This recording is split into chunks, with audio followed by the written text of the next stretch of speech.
With this video, I'm going to follow up the YouTube clip you saw and show you some demonstrations of interference that are a little bit more visual, slightly different to give you a broader view. So the first one I'm going to show you are with water drips, something we saw when I first introduced waves. And then I'm going to play some sounds for you to show you that you can actually hear interference. It's actually pretty cool.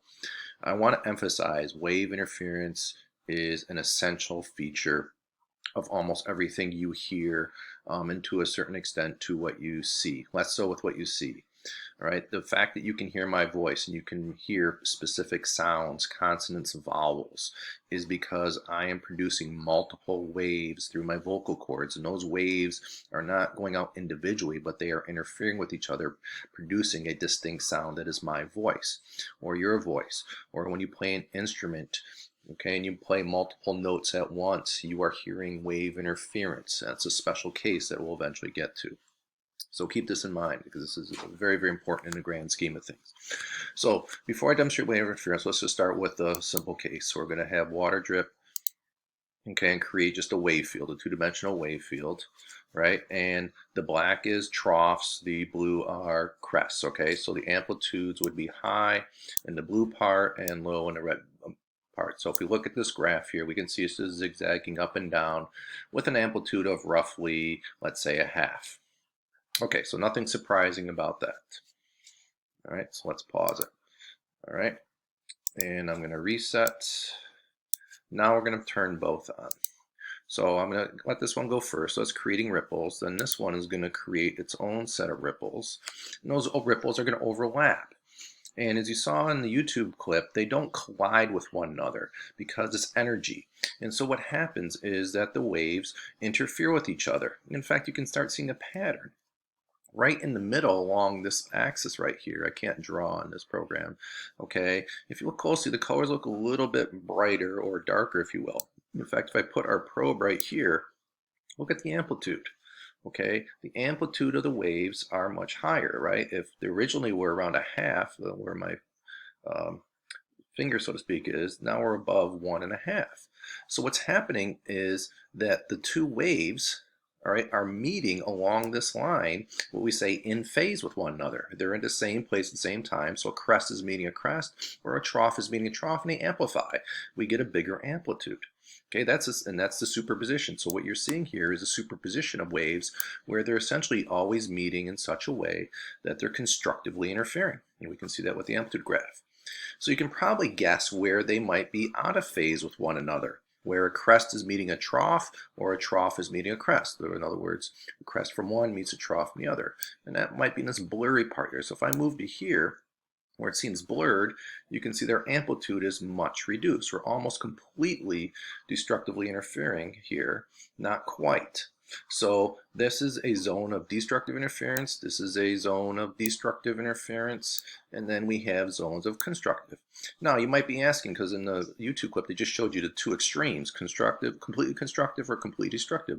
What if you're somewhere between the two? And you can have that. So if I were to move, let's say right here, okay, I get some interference, it's constructive, it's not as much as in the middle, and if I move closer to the gray, the blurry zone I should say, then we see that our amplitude is getting smaller and smaller until I get in there and we have more destructive. So there's a pattern to this. We'll eventually learn the mathematics of this pattern. And I can change this pattern by changing the frequency. So I can up the frequency, have the drips go quicker, and because of that I will get a different, right? So now you can see I get 1, 2, 3, 4 zones of destructive interference, and between them 1, 2, 3, 4, 5 zones of constructive interference. So it's kind of a cool pattern that emerges when you look at it from two dimensions. Okay, now that's for dripping water. If we were to try to demonstrate with sound with speakers, we would get something similar, but unfortunately this program doesn't have sound, so there's really no point in me playing it. I'll do it with a different program. And then we could do the same thing with light, right? So if I start light, if I start this maybe, okay, let me try that again. All right, so we send out, I'm not going to worry about measuring that. So I send out a ripple or a light, shine light on it. I'm going to put a screen there, and the whole thing illuminates green. If I turn this one on, you get essentially the same thing we saw with the water ripples. The waves of light overlap each other, And when they hit the screen, we get a very distinct pattern of bright, dark, bright, dark, bright. Okay, constructive, destructive, constructive, destructive, constructive. So this is extremely important in many areas of science in analyzing light. That's not something we'll look into this in much more detail in year 2, but I just want to show you that if you have a light set up in a certain way, you can get it to constructively interfere or destructively interfere. It's just not easy to do, so that's why you don't see it too often in nature. Okay, so let's go to sound. So I'm going to bring up a really cool program that's free. You may have heard of it before. It's called Audacity. Okay, so Audacity allows us to create sounds of any tone. So I've already created a few, and I'm trying to show you what they look like. So I have 2 tracks here. Here's track 1, here's track 2. Track 1 is just going to play a boring monotone of about 442 hertz. So that's around an A note for you musicians. So if I press play, let's see if we can hear it. Okay, you hear a monotone. I'm going to turn it up and make sure we can all hear that. Okay, so nothing special about that. In fact, it's annoying. All right. Now, I have another track here that was muted, so I'm going to unmute this. I'm going to mute this one and play it. And you hear the same thing because it's the same tone. It's a 442 hertz tone. Okay, now, let me stop it. I'll reset it. Now, what would happen if I play them both at the same time? Okay, so you're going to get 2 sounds that are completely overlapping, and I've shown the waveform to kind of give you an idea, and you should see that these waveforms seem to be in phase with one another. In other words, the crest of the second track lines up with the crest of the first, trough of the first lines up with the trough of the second, and so on. So I want you to recognize that these two waveforms, when they are playing, are going to be completely in phase with one another. And if they're completely in phase, they will constructively interfere. In fact, you'll get maximum constructive interference. So ask yourself, what would that sound like? Well, hopefully you guessed that it would sound louder. Okay, so we get, in theory, a sound that is twice the amplitude as what you heard before. Okay, I won't play that too long because that's annoying. All right, so that might not be too surprising. You might have thought, well, what else could it be? So let me mute this one. So now I'm going to create, actually I'll do this second. Now I'm going to create a new track, a 3rd track. Okay, I'm going to generate a tone. I don't think you can see that. It's the same tone as before. Now, unfortunately, it zooms out when I do that, so let me zoom in. And this 3rd track is identical to the first 2 tracks, but I'm going to do something interesting with this. So I'm going to invert it. Okay, now you can see that the frequency or wavelength hasn't changed, the amplitude hasn't changed, but it is such that the crest of the second track lines up with the trough of the third, excuse me. The crest of the third lines up with the trough of the second. So these 2 waves are completely out of phase with one another. They are in opposite parts of the cycle at all times. So you can probably take a guess what's going to happen when I play it. So let me mute the first 2. Let's just play the 3rd one. So it sounds no different than the other 2. The phase of a wave, you can't hear the difference. You just hear the frequency, the pitch. Okay, so what's going to happen when I turn on the other 2? Okay, so I'm going to unmute the other 2 to predict what you're going to hear. Okay, let me play it. All right, did you predict it would sound identical? I don't know. So let me explain why it would sound identical. What you are hearing is a superposition of all 3 waves. You are hearing, if you will, the sums of all 3 amplitudes at the same time. So let's look at how that works out. I'm going to look right here. So let's say the amplitude of this wave is 1. Here it's 1. And then for this one, at that time, it's -1. Okay, so again, I'm looking along this imaginary line that I'm tracing with my cursor.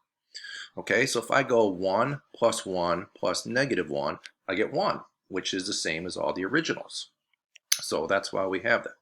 Now, if I mute the first one, okay, so now we're just going to add these 2.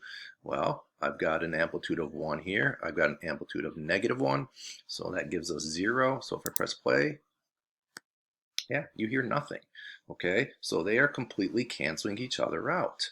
And the criteria for that is they have to be the same frequency, they have to be completely out of phase, and they have to have the same amplitudes, except opposite values, if you will. Okay, if I were to make this one half the amplitude in this one, then you would hear just a lower sound. I can't do that very easily now, so I'm not going to do that because I don't have a lot of time. Okay, so these two tracks, completely destructive interference. You could quote unquote hear that. These two, the first two, complete constructive interference. It's much louder. If I were to change the relative amplitudes, then there would be a loudness somewhere between the two extremes. All right, the last thing I'd like to play you is pretty interesting. So I'm going to delete one of the tracks. I'm going to create one more new track. Okay, so I'm going to add new mono track. I'm going to generate a tone, and this time my tone is going to be a slightly different frequency. So you can see the 442 is the default, which is the other two. I'm going to change this to 445 hertz. I'm going to make it 3 hertz greater than either the other two. Okay, so let me zoom in on these again. Okay, so if you look at, and this is going to be maybe a little bit of a pain, I don't know if I can flip these. I'm not going to try to. Okay, is if I look at, I don't know if I want to do that. Okay, let me try that again.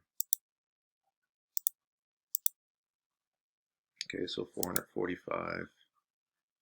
Zoom in.